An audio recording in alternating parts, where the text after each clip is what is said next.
Hello everyone and welcome back to my channel. इस video में explain करने वाली हूँ कल ही रिलीज़ हुआ K drama love next door का एपिसोड नंबर 1। तो कहानी की शुरुआत में मेल लीडर फीमेल लीड्स की मॉम को दिखाया जाता है जो कि अपने दोस्तों के साथ ट्रैकिंग पे आई हुई थी। एंड लीड शेंग हो जो कि एक कंपनी का आर्किटेक्ट है और फीमेल लीड रियो यूएस में बहुत फेमस टेक कंपनी में जॉब करती है। सेंग और रियो 5 साल के थे तब से उनकी मम्मियाँ दोस्त है, पर अब क्योंकि दोनों ही बहुत अच्छी तरह से सेटल्ड हैं इसलिए उनकी मम्मियों के बीच हमेशा बहस होती रहती है कि सेंग और रियो में से कौन बेहतर है। सेंग हो की मॉम बताने लगती है कि वो तो कोरिया का सबसे टॉप यूनिवर्सिटी का टॉपर रह चुका है। हाल ही में जो उसने नेशनल लाइब्रेरी डिज़ाइन किया था उसके लिए बेस्ट आर्किटेक्ट का अवार्ड मिलने वाला है। उसने इतनी कम उम्र में भी अपनी कंपनी खोल ली है, साथ ही वो नेशनल लेवल का स्विमर भी है। जो सीन रियो की मॉम शुरू हो जाती है कि मेरी भी बेटी यूनिवर्सिटी से पास आउट होते ही उसे यूएस के सेकंड मोस्ट रिचेस्ट बिजनेसमैन के कंपनी से जॉब ऑफर आया था। अब उन दोनों की बहस उनकी दोस्त इतनी बार सुन चुकी है कि उन्हें तो मुंह ज़बानी याद हो चुकी है, इसलिए दोनों इन्हें छोड़कर बिंदास आगे जाने लगती है और बेट लगाने लगती है कि आज बहस में कौन जीतेगी। उसके बाद हमें अवार्ड फंक्शन दिखाया जाता है जहां सियोंग हो को अवार्ड मिलने वाला था, लेकिन वो अभी तक यहाँ नहीं पहुंचा था, इसलिए उसकी कंपनी काको, श्यामयांग और एक एम्प्लॉय के लिए चिंता कर रहे थे। लेकिन वहीं सियोंग तो एक डायरेक्टर के साथ बात कर रहा था जहां उन्हें बताता है कि वो एक मेमोरियल पार्क डिजाइन करना चाहता है जहां लोग अपने मरे हुए फैमिली मेंबर्स और दोस्तों की मेमोरीज को याद करने के लिए आया करेंगे। डायरेक्टर को उसका आइडिया बहुत ही अच्छा लगता है। इधर अवार्ड का टाइम होने वाला था इसीलिए उसे श्यामयांग उसे कॉल करता है, तो सियोंग हो टाइमली वहां पहुंच जाता है और अवार्ड रिसीव करता है, जिसके बाद तुरंत वो अपने काम के लिए निकल जाता है। इधर रियो की मॉम अपने फ्रेंड्स को रियो की शादी का इनविटेशन कार्ड देती है। एक महीने के बाद यूएस में उसकी शादी होने वाली थी, इसलिए मॉम बहुत हैप्पी थी, इसलिए सारे फ्रेंड्स उन्हें बधाई देते हैं। वहीं हम इधर रियो को देखते हैं जो कि आज बिना बताए किसी को साउथ कोरिया आ गई थी। उसे पिकअप करने उसकी फ्रेंड मोयुंग आती है जो कि एक पैरामेडिक थी। इतने सालों बाद मिलकर दोनों फ्रेंड्स बहुत ही ज़्यादा खुश होते हैं। रियो काफ़ी साल बाद आई थी इसलिए नेगोशिएशन में काफ़ी कुछ बदल गया था। रियो यहाँ का खाना बहुत मिस कर रही थी, इसीलिए दोनों राइस केक खाने के लिए हाई स्कूल टाइम जिस रेस्टोरेंट में खाते थे वहाँ जाते हैं जहाँ वो अपने पुराने दिनों की बातें करते हुए खाना खाते हैं। तभी शॉप में रियो का भाई आता है, इसलिए रियो साइड में घूम जाती है और मोंग को भी छुपने के लिए कहती है। रियो के भाई के जाने के बाद मोंग उससे पूछती है तुझे हुआ क्या है, अपने भाई से क्यों छुप रही है। इसमें रियो बहाना करती है कि वो अपने फैमिली को सरप्राइज करना चाहती है। उसमें वो म्योंग को हेल्प करने के लिए कहती है। दोनों उनके घर को सजाने के लिए कुछ बलून्स वगैरह साथ लेकर आने लगते हैं, पर म्योंग को एक इमरजेंसी केस के लिए कॉल आती है, इसलिए उसे रियो को छोड़कर जाना पड़ता है। इससे तो रियो अकेले पड़ जाती है और अब उसे अपनी फैमिली के सामने आने से डर लग रहा था क्योंकि रियो ने कुछ तो गड़बड़ किया था। फिर भी वो हिम्मत करके घर की ओर जाने लगती है। रास्ते में वह एक जगह रुकती है जहाँ बचपन में एक सावन हुआ करता था, जहाँ बचपन में रियो और सियोंग हो की मॉम उन दोनों को नहाने के लिए ले जाया करती थी। इसके बारे में याद करके रियो को काफ़ी एम्बेरसिंग फील हो रहा था। रियो आसपास घूमकर देखने लगती है आखिर यहाँ पे किसने बिल्डिंग बनाई है। तभी पीछे से सियोंग हो से पूछता है कौन हो तुम। दोनों एक दूसरे को इतने साल बाद देखकर काफी हैरान होते हैं। सियोंग हो पूछता है तुम यहाँ क्या कर रही हो। रियो कहती है तुझे क्या। सियोंग हो कहता है तुम मेरी जमीन के ऊपर खड़ी हो। रियो तो उसकी बात को मजाक में उड़ा देती है। सियोंग हो कहता है ये मेरा ऑफिस है इसलिए अपना पैर हटा और यहाँ से जा। रियो चिढ़कर जाने ही लगी थी तभी वो रास्ते की एक तरफ से अपनी मॉम को आता हुआ देखती है, दूसरी ओर से उसके डैड आ रहे थे, इसीलिए वो सामने पड़े कार्टून के अंदर छुप जाती है। सियोंग को उसकी हेल्प करने के लिए कहती है और उसकी ट्रॉली बीच रोड पर रह गई थी। तभी यहाँ उसकी मॉम पहुंच जाती है। वो लोग सियोंग को काफ़ी टाइम बाद देखकर बहुत खुश होते हैं।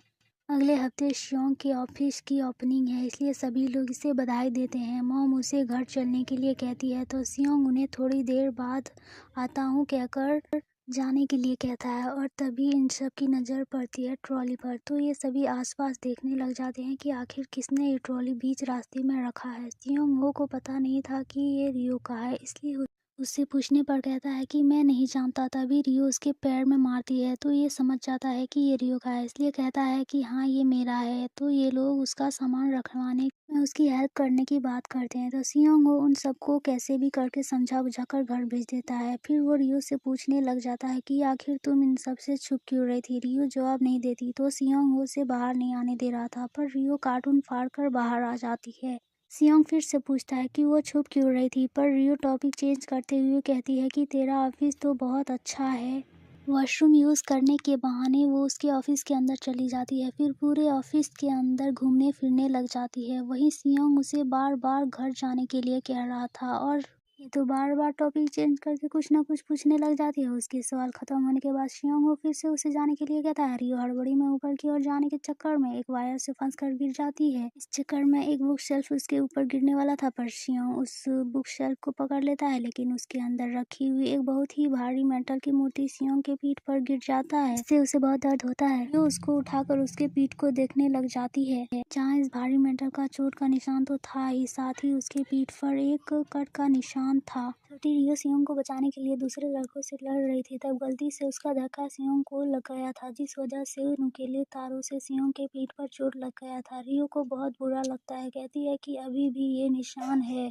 सियोंग कहता है कि मैंने कहा ना कि तुम जब भी मेरे आसपास होती हो तो हमेशा मुझ पर ही मुसीबत आती है। रियो कहती है अब कुछ ज़्यादा ही हो रहा है। सियोंग कहता है कि मुझे पता है कि तुम सॉरी तो नहीं कहोगी, पर प्लीज़ क्या तुम अपने घर जा सकती हो। रियो कहती है मुझे भी कि कोई शौक नहीं है तुम्हारे साथ टाइम स्पेंड का। सियोंग उस मूर्ति को उठाकर कहता है कि ये मूर्ति 17 मिलियन वॉन का है। ये सुनते ही रियो उस मूर्ति को उससे छीनकर साफ करने के बाद धीरे से उसे रख देती है और कहती है ये तो एकदम ठीक है, इसे कुछ नहीं हुआ है। तो सियोंग कहता है कि अब और ज़्यादा नाटक मत करो और सीधे घर चलो। इधर मोयूम अपने टीम के एक बंदे के साथ एक घायल इंसान को रेस्क्यू करने जाती है। इसने बहुत शराब पीकर गिर पड़कर बहुत घायल हो गया था। मोयूम उसकी कंडीशन देखकर समझ जाती है कि इसे डायबिटीज़ है और उसे काफ़ी चोट भी आई थी, इसलिए वो उसे चेक करने जाती है, पर वो इंसान मोयूम पर ही चिल्लाने लग जाता है, उसे अकेला छोड़कर जाने के लिए कहता है, उसे चुपचाप से हॉस्पिटल चलने के लिए कहती है, पर ये शराबी तो एक बोतल तोड़कर उन्हें डराने लग जाता है।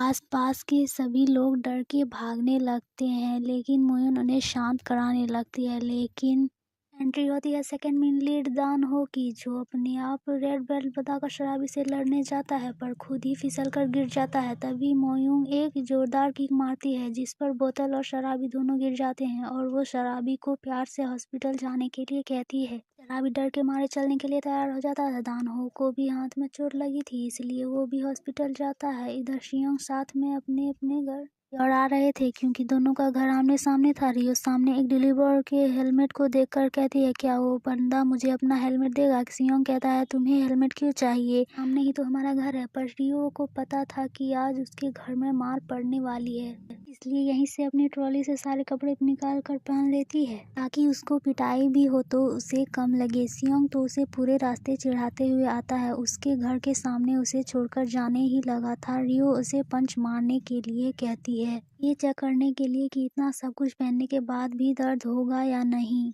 सियोंग मना कर देता है। उस पर रियो कहती है कि आज मैं बहुत बड़े खतरे में पड़ने वाली हूँ, इसलिए क्या तुम मेरे साथ रात को रुकना चाहोगे। ये बोलकर उसके साथ रहने के लिए मनाने लग जाती है। सियोंग उसे दूर भगाने लग जाता है और पूछता है तुमने ऐसा क्या किया है जो तुम इतना डर रही हो। कहती है आज मेरा काम तमाम होने वाला है, इसलिए मैं मम्मी को अकेले फेस नहीं कर सकती। कहता है बताओ तो सही क्या क्या तुमने। रियो जोर से बोल देती है कि मैंने शादी कैंसिल कर दी। सियोंग कहता है पीछे तेरी मॉम खड़ी है। रियो पहले ये मजाक लगता है, पर जैसे ही पीछे मुड़ती है सच में उसकी मॉम खड़ी थी। सियोंग की मॉम भी ये बात सुन लेती है। इन्हें रियो देखकर हैरान हो जाती है, फिर इस बात को कवर अप करने के लिए उनके पास जाती है और उन्हें बड़े कैजुअली बताती है कि मैंने शादी कैंसिल कर दी। ये सुनकर तो उसकी मॉम को बहुत ही ज्यादा गुस्सा आता है, फिर वो उसकी पिटाई करने के लिए उसके पीछे भी पड़ जाती है। 1 महीने पहले तुम शादी कैंसिल कैसे कर सकती हो। रियो तो सियोंग के पीछे छुपकर उन्हें समझाने की कोशिश करती है। इस चक्कर में सियोंग को उसकी मॉम की मार पड़ने लगती है। सियोंग उन्हें थोड़ा शांत कराता है और उसकी बात सुनने के लिए कहता है। मॉम शादी कैंसिल करने का रीजन पूछती है क्या उस जून ने शादी करने के लिए मना कर दिया, क्या उसने तुम्हें चीट किया। अगर ऐसी बात है तो मैं खुद जाकर उसे सबक सिखाऊंगी। पर रियो कहती है कि उसकी कोई गलती नहीं है, गलती मेरी है। जो सुन सब हैरान हो जाते हैं। मॉम कहती है क्या फिर तुमने चीट किया। ये बोलकर फिर उसे मारने के लिए पीछे पड़ जाती है। बेचारी सियोंग को फिर उनकी मार पड़ती है। ये देखकर रियो के डैड उनके बीच आकर उन्हें रोकते हैं और एक बार रियो की पूरी बात सुनने के लिए कहते हैं। रियो कहती है कि मैं पूरी बात कहूँ उससे पहले मुझे प्रॉमिस कीजिए कि आप मुझे नहीं मारोगी। तो रियो कहती है कि मुझे एक और बात आपको बतानी है, मैंने अपनी जॉब भी छोड़ दी। इसे सुन सबको झटका लगता है और मॉम फिर से उसके पीछे पड़ जाती है, उसे डांटते हुए कि तुमने इतने साल मेहनत करके पढ़ाई किया, इतनी अच्छी जॉब को तुमने क्यों छोड़ दिया? तो मॉम की डांट से बचने के लिए सियोंग का हाथ पकड़कर यहाँ से भागने लग जाती है। उसकी मॉम भी काफी दूर तक उनके पीछे भागती है, पर वो ज्यादा दूर तक नहीं जा पाती। दोनों भागते हुए काफी दूर तक चले आते हैं, जहाँ दोनों थक कर एक बेंच में बैठते हैं। सियोंग उसके अचानक जॉब छोड़ने का कारण पूछता है। रियो कहती है कि पिछले 10 सालों से कंप्यूटर के सामने बैठकर काम करने से मैं थक गई हूँ, इसलिए छोड़ दिया। जानते हो मैंने कितनी मेहनत से पढ़ाई की थी, ग्रेजुएट होने के बाद ही मुझे जॉब ऑफर आया, इसलिए मैं यूएस चली गई। इतने सालों से लगातार इतना काम किया, फिर एक दिन एंगेजमेंट भी कर ली। इन सब से मेरा दिमाग हैंग हो गया था, इसलिए लाइफ को रिवर्ट करने के लिए सब कुछ छोड़ छाड़ कर आ गई। तो मैं यही एक्सक्यूज देने वाली हूँ मॉम को, इसके लिए मुझे बहुत हिम्मत की ज़रूरत है। सियोंग भी उसकी प्रॉब्लम को समझता है। तभी उसे रियो के भाई का कॉल आता है, जो उसे रियो को घर लेकर आने के लिए कहता है, जो बताता है कि मॉम का गुस्सा अब शांत हो गया है, इसलिए अब वो दीदी पर गुस्सा नहीं करेगी। सियोंग रियो को इस बारे में बताता है और उसे घर चलने के लिए कहता है। रियो कहती है कि मैं अपनी मॉम को अच्छी तरह से जानती हूँ, वो इतनी जल्दी तो शांत तो नहीं होगी। सियोंग कहता है कि डरो मत, मैं भी तुम्हारे साथ चलूंगा, वैसे भी तुमने उन्हें इतना भगाया। इधर हॉस्पिटल में दान हो मोइन के काम से काफी इम्प्रेस हो गया था, इसलिए उसका नाम पूछने के लिए जाता है। मोइन उसे बड़े प्यार से समझाती है, पिछले 6 साल से मैं एक वेरी मेडिक हूँ, मैंने कई लोगों की जान बचाई, उनमें से जितनों ने मेरा नाम और नंबर पूछा उनमें से किसी से भी दोबारा नहीं मिली। दान हो कहता है पर मैं मिलना चाहूंगा। मोइन कहती है पर मैं तुम्हें कुछ नहीं बताने वाली, ये बोलकर वो चली जाती है। इधर दोनों रियो के घर के बाहर पहुंच जाते हैं। रियो को तो अभी भी अंदर जाने में डर लग रहा था। सियोंग उसे हिम्मत देता है और घर के अंदर वो अपनी मॉम को देखती है, जो सोफे पर सर झुकाकर रो रही थी। रियो उन्हें चुप कराने आती है, पर मॉम तो ये ड्रामा कर रही थी, वो उसकी पिटाई करने के लिए छड़ी लेकर बैठी थी। रियो भागने का सोचती है, उधर सियोंग उसे जाने नहीं देता, उल्टा कहता है, आंटी जैसा आपने कहा था मैंने इसे घर ले आया है, अब इसको आप जो बोलो। ये बोलते ही दरवाजा बंद करके बाहर आ जाता है। उधर मॉम रियो से सवाल पूछना शुरू कर देती है। बाहर से सियोंग ये सब देखकर अपना बचपन याद करता है, जब वो अपने पेरेंट्स के साथ पहली बार शिफ्ट हुआ था। यहाँ के लोकल बच्चे उसे बहुत परेशान करते थे, लेकिन छोटी रियो पहली दोस्त थी जिसने बुली गैंग से बचाया था। उसके बाद सियोंग से कोई पंगा नहीं लेता था, क्योंकि छोटी रियो उन सबकी धुलाई कर देती थी। ये सब याद करके सियोंग कहता है कि इतने साल बाद ये घर वापस आ गई है, अब फिर से हंगामा शुरू होगा। फिर वो हंसते हंसते अपने घर चला जाता है। और इसी के साथ एपिसोड 1 का एंड यहीं पर होता है। Thanks for watching. एपिसोड 2 की शुरुआत में हमें एक पास्ट का सीन दिखाया जाता है। सेंग और रियो हाई स्कूल में थे। रियो हमेशा सेंग को पार्ट टाइम जॉब करने के लिए ले जाया करती थी, ताकि वो अपने खर्चे खुद ही मैनेज कर सके। एक दिन वो सियोंग को तो बर्तन धोने के काम में ले गई थी, क्योंकि इस रेस्टोरेंट में बहुत सारे बर्तन थे। सियोंग तो भागने के फिराक में था, पर रियो उसके पैर पकड़ लेती है, उसे जाने ही नहीं देती है। हार मानकर सियोंग बर्तन धोने में हेल्प कर ही देता है। रियो उन पैसों से अपने रूम को डेकोरेट करने के लिए कुछ सामान खरीदती है और अपनी मॉम के बर्थडे के दिन उन्हें गोल्ड का ब्रश गिफ्ट करती है, जिससे उसकी मॉम बहुत खुश हुई थी। Coming back to present, mom उससे पूछना शुरू करती है कि क्या सच में रियो तूने जून को चीट किया था, जो उसका फियांसे था। पर रियो इस बात पे टॉपिक चेंज कर देती है, तो मॉम उससे जॉब छोड़ने के पीछे का रीज़न पूछती है। रियो बताती है कि वो 10 साल से एक ही जॉब करके बोर हो गई थी, इसलिए वो थोड़ा ब्रेक लेना चाहती थी, इसलिए वो जॉब छोड़ दी। आगे का प्लान पूछने पर वो बताती है कि अभी वो बस कुछ टाइम के लिए आराम करना चाहती है, सोना चाहती है, कोरियन फूड खाना चाहती है और हैप्पी बेरोजगार रहना चाहती है। अगली सुबह सियोंग और म्यूम आते हैं, तो सब लोग साथ में ब्रेकफास्ट करने के लिए बैठते हैं। पर तभी यहाँ रियो का अपने भाई के साथ झगड़ा शुरू हो जाता है। मॉम तो गुस्से में उन्हें चुप कराकर चली जाती है। इसके बाद म्यूम रियो से सब कुछ बताने के लिए कहती है, और रियो उसे भी वह बताती है जो उसने अपनी मॉम को बताया था। रियो के रूम का स्टोर रूम बन गया था, और फिर भी रियो जमीन पे गद्दे बिछाकर सोने लग जाती है। सियोंग उसे ऐसे ही लेजी होकर पड़े रहने से मना करता है, उसका थोड़ा मजाक भी उड़ाता है। रियो उसे अपने पास आने के लिए कहती है, उसे कुछ इम्पोर्टेंट बताना है। ककर और सियोंग जैसे ही जाता है, रियो तो उसे चौंक होल्ड कर देती है। कल रात दरवाज़ा बंद करके भागने के लिए रियो तो उसे छोड़ ही नहीं रही थी। सियोंग की आवाज़ से रियो की मॉम आ जाती है और रियो से उसे छुड़ाती है। मॉम फिर से रियो पे ही गुस्सा करती है और सियोंग के नए ऑफिस के ओपनिंग की खुशी में राइस केक्स ऑर्डर करती है और रियो से वो राइस केक्स सियोंग के ऑफिस ले जाने के लिए कहती है। सियोंग के ऑफिस में किसी क्लाइंट के साथ उनका पंगा चल रहा था, तभी सियोंग और रियो पहुंच जाते हैं।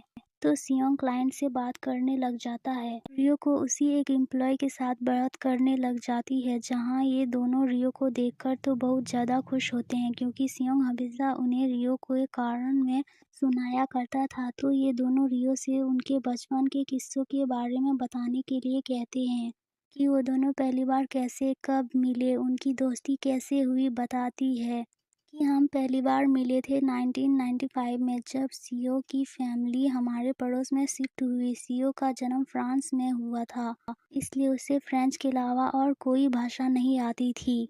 तो मुझसे भी डर के अपनी मॉम के पीछे छुप रहा था। वो तो बहुत ही भोला भाला बेचारा बच्चा था।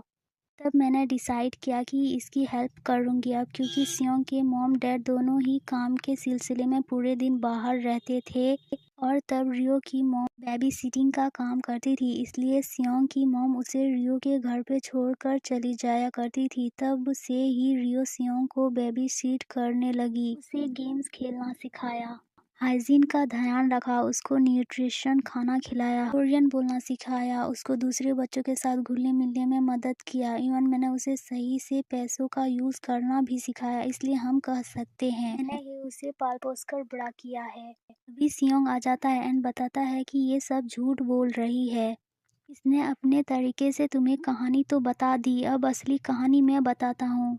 ये लड़की वो पागल इंसान थी जिसे मैं लाइफ में पहली बार मिला। पहली बार जब उनकी मुलाकात हुई तब रियो के चेहरे पर मिट्टी लगी हुई थी, उसकी नाक बह रही थी, इसलिए सियोंग उससे दूर भाग रहा था। हमेशा रियो की नाक बहती रहती थी, इसलिए सियोंग को बिल्कुल भी अच्छा नहीं लगता था। खेल के नाम से वह हमेशा तोड़फोड़ मचाती थी, बिना बोले टॉयलेट में घुस जाती थी।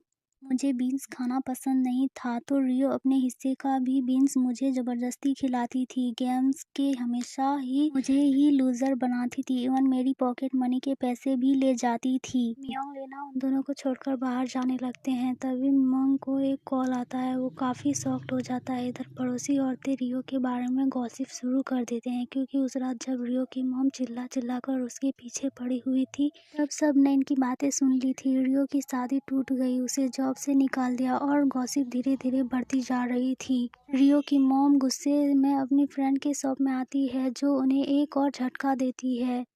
कुछ दिन बाद सियोंग के ऑफिस ओपनिंग के दिन रियो एंड सियोंग की मॉम के सारे पुराने स्कूल के क्लासमेट्स भी आएंगे, जिनके सामने रियो की मॉम ने बहुत बड़ी बड़ी बातें कर दी थी बेटी की जॉब और उसके फियांस के बारे में, क्योंकि रियो का फियांसे इंटरनेशनल लॉयर था और अब तो ना जॉब है ना शादी, यानी रियो के मॉम के फ्रेंड्स लेकर मजाक उड़ाएंगी। रियो का भी किसी चीज में मन नहीं लगता, वो काफी परेशान होती है। अगले दिन रियो की मॉम शादी तोड़ने का रीजन जानने के लिए जुन को कॉल करते हैं, लेकिन उसका कॉल नहीं उठाता। अब रियो उनका फोन देख लेती है, तो वो उनके फोन से जुन का नंबर डिलीट कर देती है और इन्हें गुस्से में कहती है कि उसे फोन करने की कोई जरूरत नहीं। इधर शियोंग के ऑफिस के ओपनिंग होने से पहले ही प्रॉब्लम आ गई थी, इस वजह से इनके प्रोजेक्ट को रोक दिया गया था। जब तक वो दोबारा चालू नहीं होती तब तक इनको पेमेंट नहीं मिलेगा। इस पर हमें पता चलता है कि रियो को तो असल में कंपनी से निकाल दिया था और उसका फियांसे उसे चीट कर रहा था, इससे वो और ज़्यादा हर्ट हो गई थी, इसलिए वो कोरिया वापस आ गई। इधर सियोंग के मॉम डैड के बीच कुछ शायद अच्छा नहीं चल रहा था। इधर रियो शाम को घर आते हुए एक अनार का पौधा ले आती है और सियोंग को दे देती है ऑफिस के ओपनिंग की खुशी में।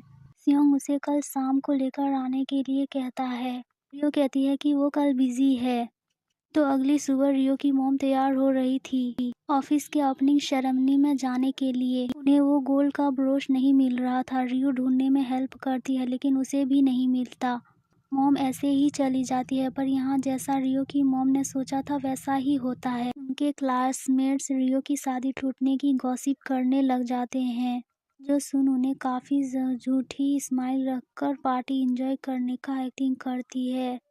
जब वो वॉशरूम में थी तब उन्होंने अपनी क्लासमेट्स की अपनी बुराई करते हुए सुन लिया था, क्योंकि उनके सारे क्लासमेट्स सक्सेसफुल थे, सिर्फ रियो की मॉम को छोड़कर, इसलिए ये और ज़्यादा फ्रस्ट्रेट होती है। तभी यहाँ ऑफिस के बाहर रियो आ जाती है अपनी मॉम को ब्रोश देने के लिए। इसको बाहर सियोंग देखकर उसे अंदर ले आता है, तो सियोंग उसे थोड़ी देर के लिए अंदर आने के लिए कहता है और उसके लिए कुछ खाने के लिए लाने जाता है। तभी रियो की मॉम वॉशरूम से बाहर आती है और उसे यहाँ देखकर पैनिक करने लग जाती है, क्योंकि अगर रियो को उनके क्लासमेट्स ने देख लिया तो वो लोग हज़ारों सवाल करेंगे।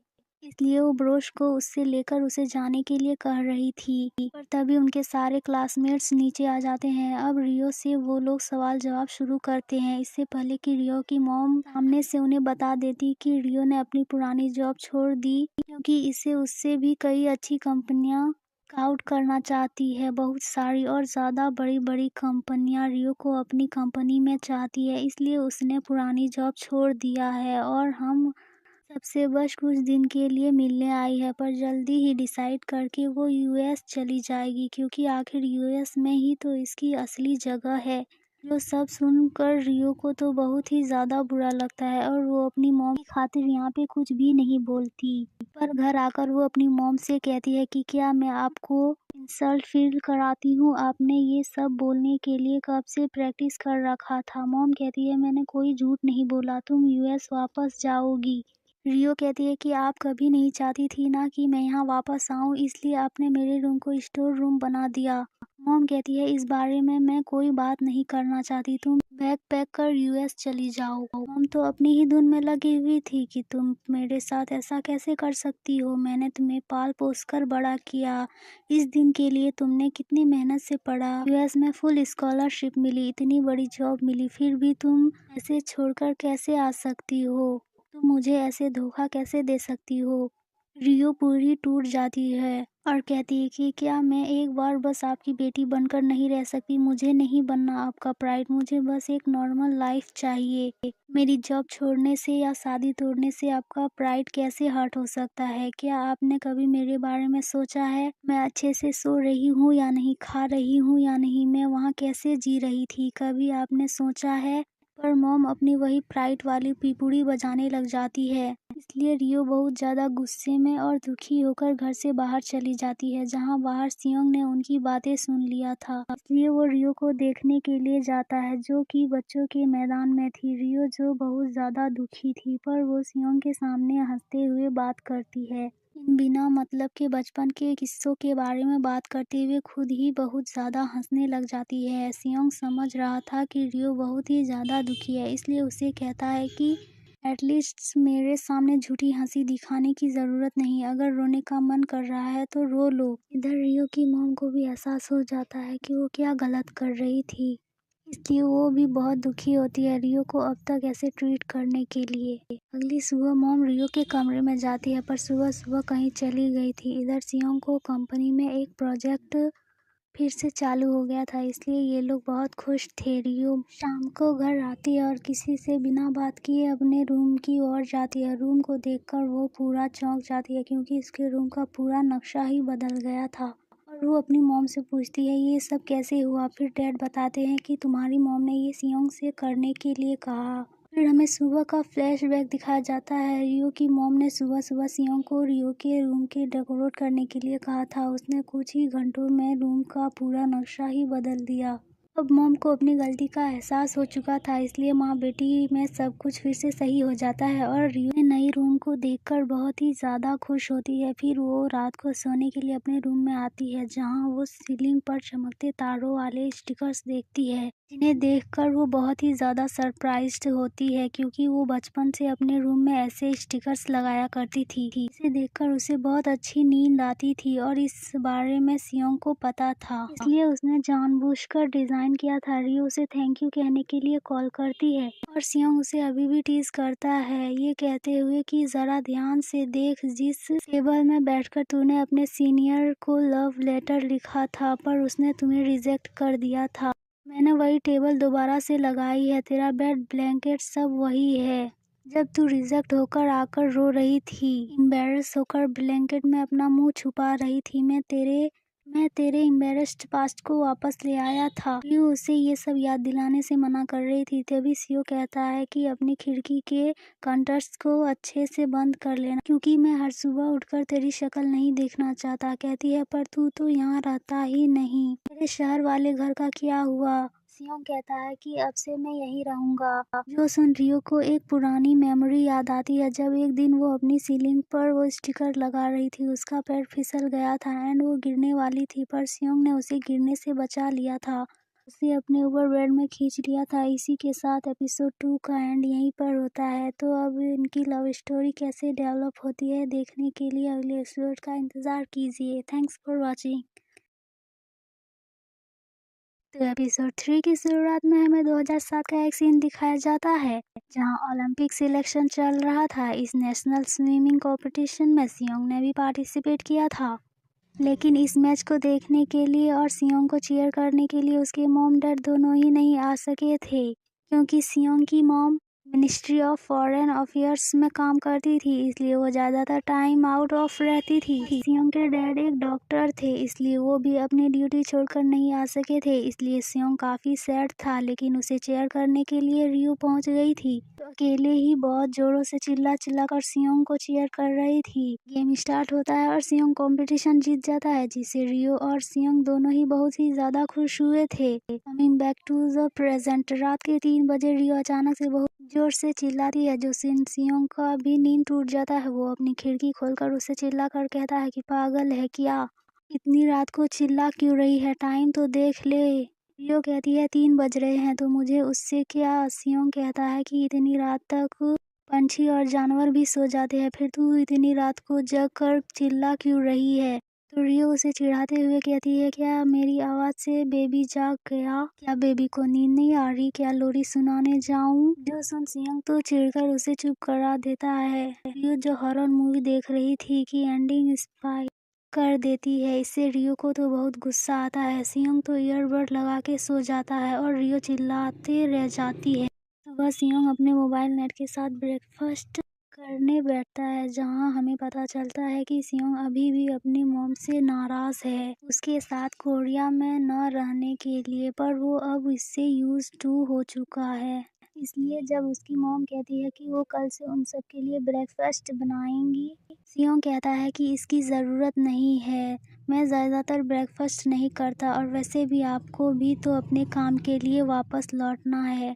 ये बोलकर वो ऑफिस चला जाता है, जो सुन सियोंग की मॉम को भी बुरा लगता है। इधर ऑफिस में लीना सियोंग को बहुत खुशखबरी सुनाती है कि उनका प्रोजेक्ट दोबारा से चालू हो गया है और उन्हें एक बहुत ही बड़ी कंपनी से ऑफर आया है रिटायरमेंट कम्युनिटी बिल्डिंग बनाने का। इसलिए मंग कंपनी के साथ मीटिंग फिक्स कराता है। इसके साथ ही सियोंग एक कंपटीशन में भी हिस्सा लेता है, इससे उनके हाई स्कूल के जिम का रिमॉडलिंग एंड एक्सपेंशन होने वाला था। इधर रियो का डेली रूटीन चालू हो जाता है। सुबह देर से उठकर खाना खाकर टीवी देखकर लैपटॉप में कुछ प्रोग्रामिंग करके फिर से खाना खाकर टीवी देखना, फिर थोड़ी देर सोने के बाद ऐसे ही लेट कर रहना। इससे दिन खत्म नहीं हो रहा था, इसलिए वो सियोंग को कॉल करके शाम को 6 बजे लाइब्रेरी में कॉमिक पढ़ने आने के लिए कहती है, लेकिन सियोंग तो पहली बार ही उसे मना कर देता है। रियो मोयोंग को बुलाती है तो दोनों बैठकर कौन सी कॉमिक पढ़े सोच ही रहे थे, तभी सियोंग भी आ जाता है। रियो उसे कहती है कि तू तो नहीं आने वाला था। सियोंग कहता है, मैं तेरे बुलाने पे ऐसे भी नहीं आया, मुझे तो एक बुक चाहिए थी। ये बोलकर वो टेबल से एक रैंडम बुक उठा लेता है। ये देखकर रियो से चिढ़ाने लग जाती है। तो ऐसे ही थोड़े नोक-झोंक के बाद तीनों घर के लिए निकलते हैं। तो रियो उन दोनों से बोर्ड गेम्स खेलने के चलने के लिए कहती है। अभी भी उसके पास 2 घंटे का टाइम था, पर सियोंग को ऑफिस का कुछ काम था और मोइम को पढ़ना था, इसलिए वो दोनों घर चले जाते हैं। रियो अकेले घूमने चली जाती है। अगले दिन रियो अपने मॉम डैड के रेस्टोरेंट में आती है, जहां वो उनकी मदद करने की बात करती है, लेकिन मॉम उसे मना कर देती है। तभी उनके शॉप में एक लेडी आती है जो थोड़ा ज़्यादा फूड ऑर्डर करती है। उन्हें देखते ही रियो पहचान जाती है, क्योंकि वो उनके हाई स्कूल की क्लास टीचर थी। टीचर भी उसे देखकर बहुत ही ज़्यादा खुश होती है। रियो उसे खाना ले जाने में उनकी हेल्प करती है। इतने साल बाद स्कूल को दोबारा देखकर रियो को बहुत ही अच्छा लगता है, तो कहती है कि हमारा स्कूल बिल्कुल भी नहीं बदला और मुझे तो बिलीव ही नहीं हो रहा कि आप प्रिंसिपल बन गई हो। तो टीचर कहती है कि मुझे भी तो बिलीव नहीं हो रहा कि तुम स्कूल में कितनी शरारती एंड चाइल्डिश थी, पर अब देखो तुम कितनी बड़ी अनसक्सेसफुल हो गई हो। वैसे क्या तुम कोरिया वेकेशन के लिए आई हो? हम सब टीचर्स को जब पता चला कि तुम ग्रिप कंपनी में काम करती हो, हम सब बहुत ही ज़्यादा प्राउड फील कर रहे थे। आज भी हम तुम्हारे बारे में स्कूल में बात करते हैं। तभी वो गेट के सामने सियोंग को देखते हैं। टीचर उसे भी देखकर बहुत ही खुश होती है, तो वो दोनों से बात करती है और जानकर बहुत ही खुश होती है कि सियोंग उनके स्कूल जिम के रिमॉडलिंग कंपटीशन में हिस्सा ले रहा है। टीचर उनसे पूछते हैं कि क्या आज दोपहर को उनके पास थोड़ा टाइम होगा। अब सियोंग को साइट चेक करना था। रियो फ्री थी इसलिए वो हाँ कहती है। तो टीचर रियो को स्कूल में इनवाइट करती है, बच्चों से बात करने के साथ अपना एक्सपीरियंस शेयर करने के लिए। आज रियो इतनी बड़ी कंपनी में काम करती है, स्टूडेंट्स को भी तुम्हारे बारे में जानकर अच्छा लगेगा। रियो स्टूडेंट से बात करने आ जाती है तो बच्चे उससे काफ़ी सारे सवाल पूछते हैं। ये उन्हें काफ़ी अच्छे से जवाब देती है। तभी एक लड़की उससे पूछती है कि क्या ग्रिप में काम करना ही आपका ड्रीम था? रियो कहती है पता नहीं, मैंने कभी सोचा नहीं इस बारे में। तो वो पूछती है फिर हाई स्कूल में आपका क्या ड्रीम था?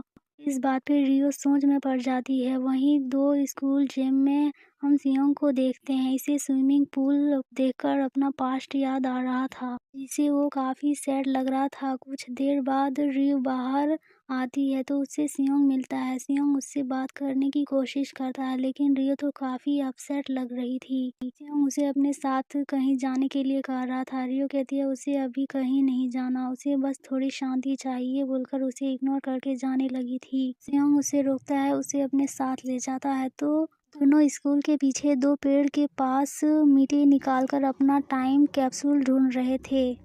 इसमें 10 साल पहले इन्होंने कुछ लिखा था, अपने 10 साल बाद सेल्फ के लिए। पर रियो का अभी बिल्कुल भी इसे ढूंढने का मन नहीं था क्योंकि वो बहुत एम्बैरेसिंग फील कर रही थी। सियोंग कहता है इसमें एम्बैरेस होने की क्या बात है, तुमने 10 साल से भी ज़्यादा ग्रिप में काम किया है। वहाँ काम करके जो एक्सपीरियंस किया होगा वही तुमने स्टूडेंट्स को भी बताया होगा, इसलिए इसमें कुछ गलत नहीं है। पर रियो बिना कुछ कहे वहाँ से निकल जाती है। सियोंग भी टाइम कैप्सूल ढूंढना बंद करके उसके पीछे आता है। रियो घर आती है पर घर पे भी उसके लिए कोई काम नहीं था, इसलिए वो एक तरह से काम ना करके भी काफ़ी बोर हो रही थी। रियो की मॉम को पता था कि उनकी बेटी चुपचाप तो नहीं बैठ सकती थी। रियो को काम करना पसंद था, इसलिए वो ज़्यादा टाइम तक ऐसे ही बिना काम करके नहीं रह सकेगी। और रियो के साथ ऐसा ही हो रहा था। वो ऐसे ही पूरा दिन पड़े पड़े फ़ोन या टीवी देखकर बोर रह रही थी।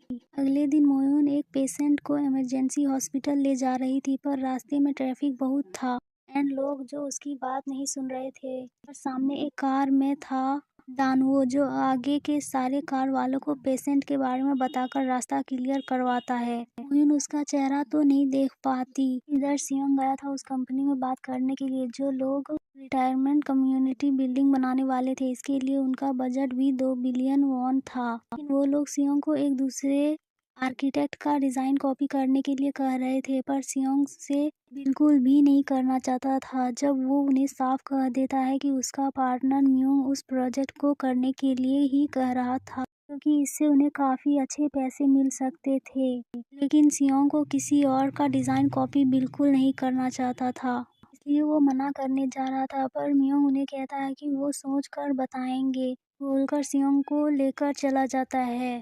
मियोन उसे मनाने की कोशिश करता है इस प्रोजेक्ट को करने के लिए। इसके लिए वो एक आइडिया देता है कि पहले वो लोग मान जाएंगे ये करने के लिए, पर फिर धीरे धीरे हम लोग अपना डिज़ाइन उसमें डाल देंगे। इधर मोइन और टीम वापस आके उसी बंदे के बारे में बात कर रहे थे। इसने रास्ता क्लियर करने में हेल्प किया था। अभी मोइन के नाम पे एक फूड डिलीवरी आता है, इसे दानवों ने ही भेजा था। इसमें उसने लिखा था कि थैंक यू मिस मोइन पिछली बार के लिए।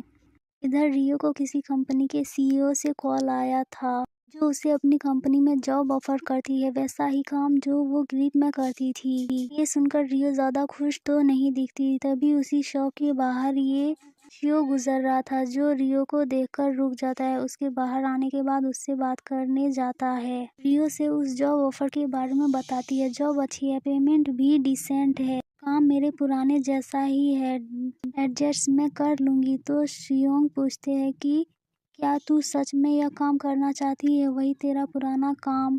कहती है काम तो काम होता है। सियोंग कहता है कि जो तू करना चाहती है वो काम करना। तूने तो बताया कि मैं काम करते हुए तू थक चुकी हूँ, फिर दोबारा वही काम क्यों करना चाहती है? तूने कहा था तू अपनी लाइफ को रिबूट करना चाहती है। तो कहती है तुझे उससे क्या? सियोंग कहता है मैं तुझे अच्छे से जानता हूँ, जब तू कोई काम सच में करना चाहती है तब तू उसके लिए कितनी ज़्यादा एक्साइटेड होती है। तेरी आंखों में एक्साइटमेंट साफ दिखती है, जो मुझे अभी नहीं दिख रही है। मैं बस विश करूंगा तू अपनी ड्रीम को फॉलो कर। रियो कहती है ड्रीम देखने का हक नहीं है मुझे। ड्रीम सिर्फ उन्हीं का होता है जिन्हें आसानी से फेलियर के बाद दूसरा चांस मिलता है। जो लोग लग्जरीज लाइफ जीते हैं सिर्फ उन्हीं के ड्रीम्स होते हैं। तुझे नहीं पता होगा इस बारे में, क्योंकि तूने भी वही लग्जरीज लाइफ जी है। मेरे लिए दूसरे ऑप्शंस कभी था ही नहीं। जिस कंडीशन में यहाँ तक पहुँची थी तू सोच भी नहीं सकता। फिर सियोंग कहता है कि मैं भी इस कंडीशन से गुजरा हूँ। सियोंग अपने मेडल्स को देखता है, जिससे हमें फ्लैशबैक दिखाया जाता है 2008 का। नेशनल जीतने के बाद सियोंग को सिलेक्शन हो गया था।